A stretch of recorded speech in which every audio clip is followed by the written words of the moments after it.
বাংলা সাহিত্যের ভাণ্ডারে ছোট গল্পের একটি বিশেষ জায়গা রয়েছে। আমার প্রিয় কিছু ছোট গল্প নিয়ে আমি রাজর্ষি, আর আপনারা শুনছেন রাজর্ষি উবাচ।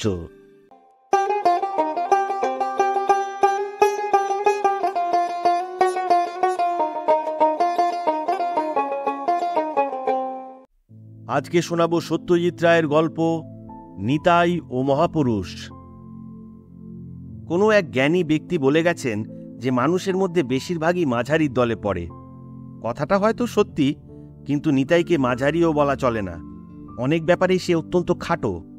দেহের দিক দিয়ে যেমন, মনের দিক দিয়েও ছোটবেলা থেকে সে খাটোই রয়ে গেছে। তার বয়স সবে 38 পেরোলো। সে ব্যাংকে যে কেরানির চাকরিটা করে সেটাও অবশ্যই খাটো। মাসে যা আয় হয় তাতে বউ আর একটি 13 বছরের ছেলে নিয়ে কোনো মতে টেনে টুনে সংসার চলে।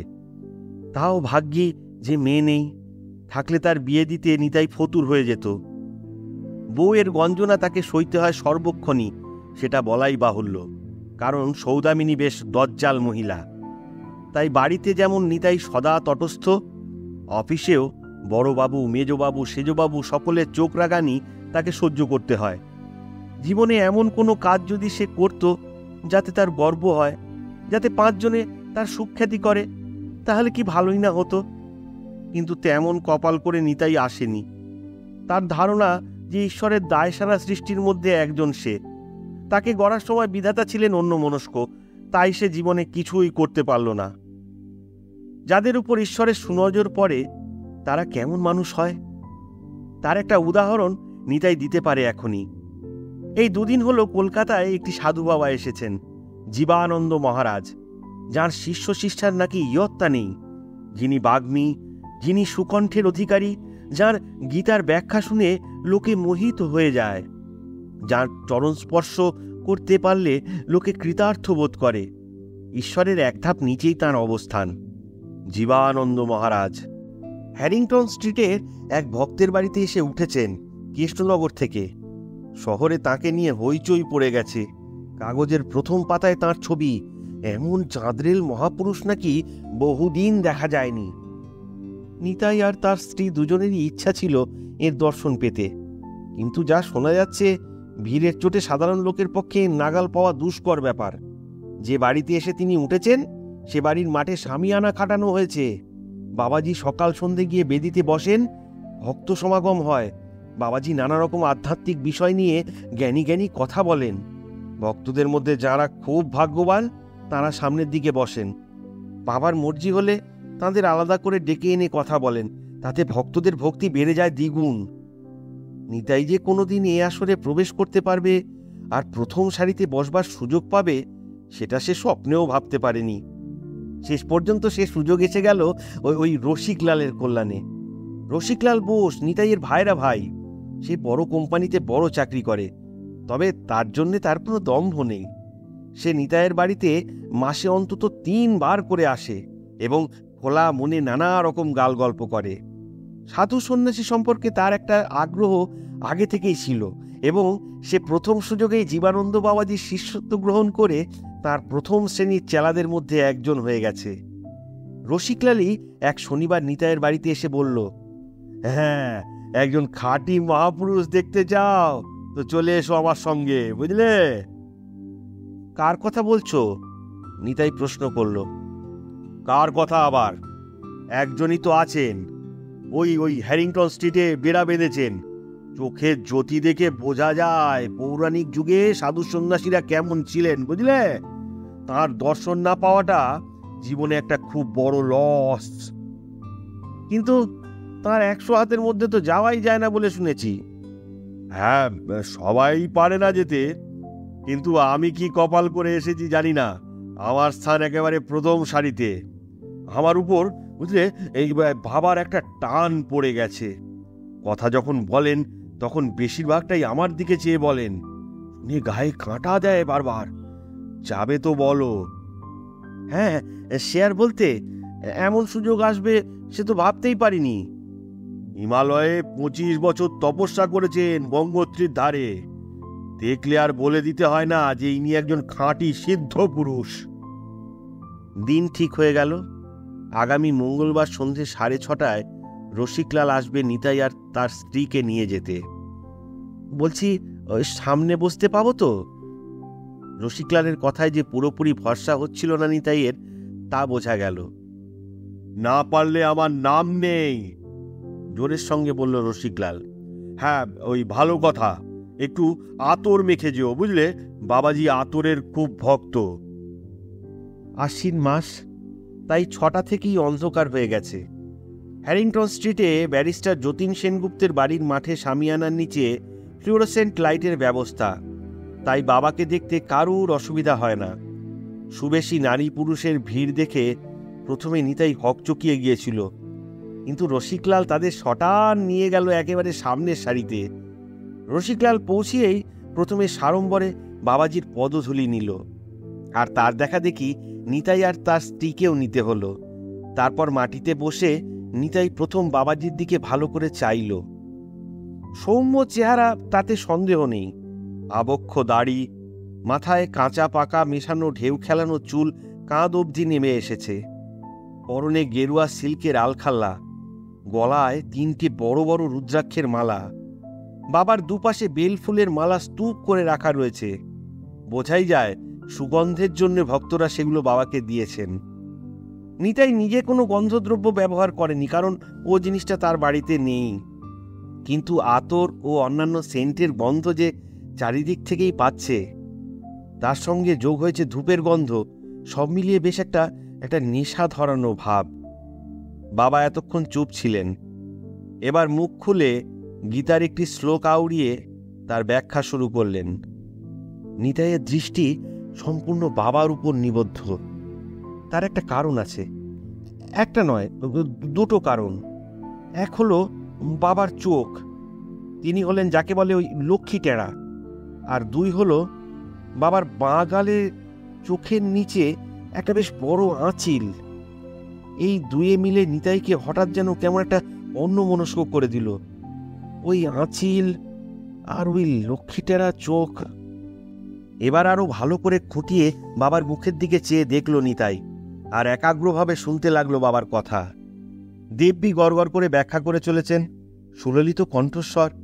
মনে হয় ইনি গানও ভালো করবেন। তার সাক্ষ্য দিচ্ছে বাবারই একপাশে রাখা হারমোনিয়াম আর খোল। হঠাৎ একটা কথায় বাবা যেন একটু তোতলে গেলেন।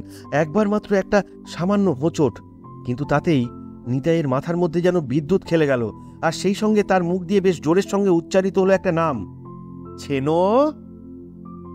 নামটা বাবার গলার চেয়ে 1 ধাপ উপরে হওয়াতে সবার মধ্যে দিয়ে বিস্ময় আর বিরক্তি মেশানো চমকের স্রোত বয়ে গেল। এই বেয়াদব বেয়াক্কেলে বেল্লিকটি কে, যে বাবার ব্যাখ্যার সময় এভাবে চেঁচিয়ে ওঠে? রসিকলালও অবশ্যই আর সকলের মতোই হতভম্ব। এই ভাইরা ভাইয়ের মাথা খারাপ হয়ে গেল নাকি? ছেনো, ছেনো আবার কি?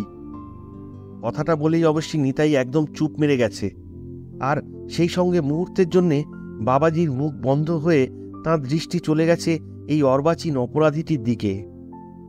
এরপর যে ঘটনাটা ঘটল তার জন্য নিতাই প্রস্তুত ছিল না, যদিও থাকা উচিত ছিল। বাবাজির 2 পাশে বসা তাঁর 2 প্রধান চেলা উঠে এসে নিতাইকে বললেন, আপনাকে বাইরে যেতে হবে, বাবাজির হুকুম, উনি ব্যাঘাত বরদাস্ত করেন না। নিতাই সস্ত্রীক উঠে পড়ল, আর সেই সঙ্গে রসিকলালকেও উঠতে হলো। গেটের বাইরে এসে রসিকলাল নিতাইকে বলল, কি ব্যাপার বলো তো, তোমার কি ভীমরতি ধরল নাকি? এত সুযোগ দিলাম, তারপরেও এরকম কেলেঙ্কারি করে বসলে।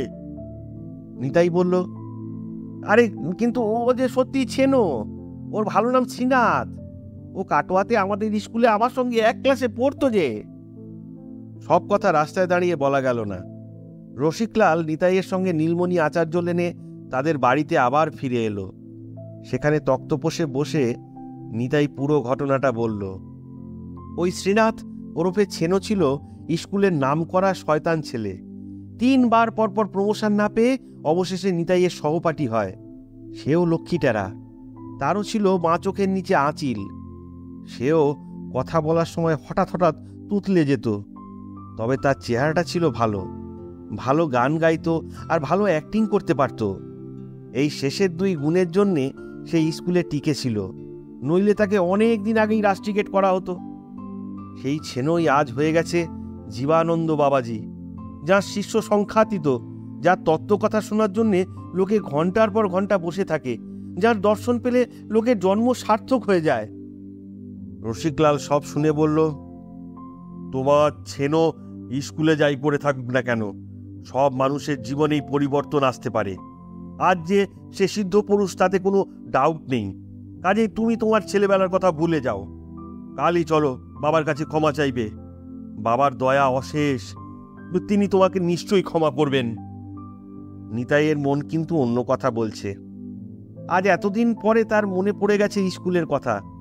ছেনো তাকে ভালো মানুষ পেয়ে নানা রকমভাবে অপদস্থ করত। কত রকমভাবে যে সে নাজেহাল হয়েছে ওই ছেনোর হাতে, সেটা কি সে ভুলতে পারে? স্কুলে কোনোদিন তার সঙ্গে পেরে ওঠেনি নিতাই, কারণ ছেনো ছিল অত্যন্ত ধূর্ত। আর সেই ছেনো আজ...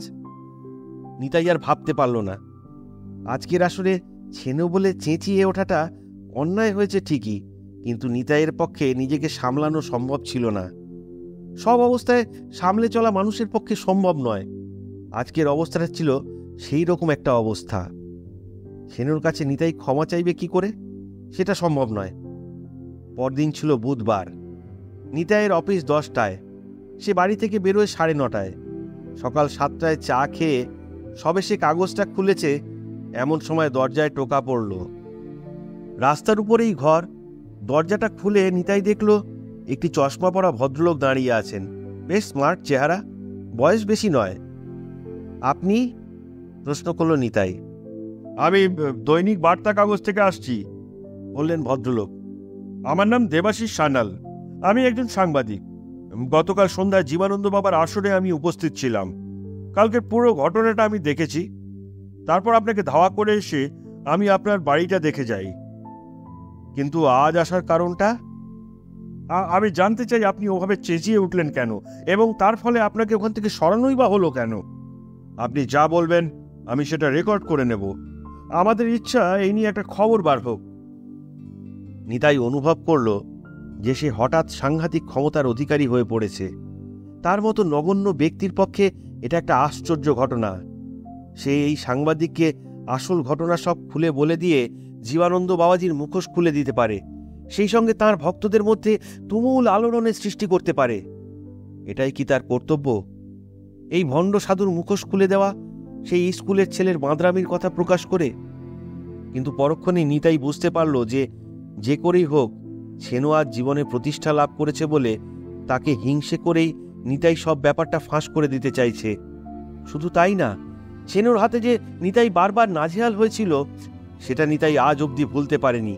তাই এখানে একটা প্রতিহিংসার প্রশ্নও আসছে। নিতাই বুঝল যে এই কাজটার মধ্যে খুব একটা বাহাদুরির ব্যাপার নেই।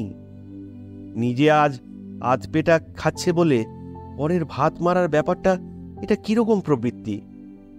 সে নিজে সৎ থেকেছে ঠিকই, কিন্তু বয়সের সঙ্গে যে ছেনোর মধ্যে একটা আমূল পরিবর্তন আসেনি, সেটা জোর দিয়ে কে বলবে? মানুষের মন কখন কোন দিকে কিভাবে চলে সেটা বোঝা বড় শক্ত। ছেনোর যদি সত্যিই সংস্কার হয়ে থাকে। সাংবাদিক উদ্গ্রীব হয়ে চেয়ে আছেন নিতাইয়ের দিকে। নিতাই বলল, কালকের ঘটনা সম্পর্কে আমি কিছু বলতে চাই না। এটা কাগজে ছাপানোর উপযুক্ত খবর নয়। ও, আপনি কিছুই বলবেন না?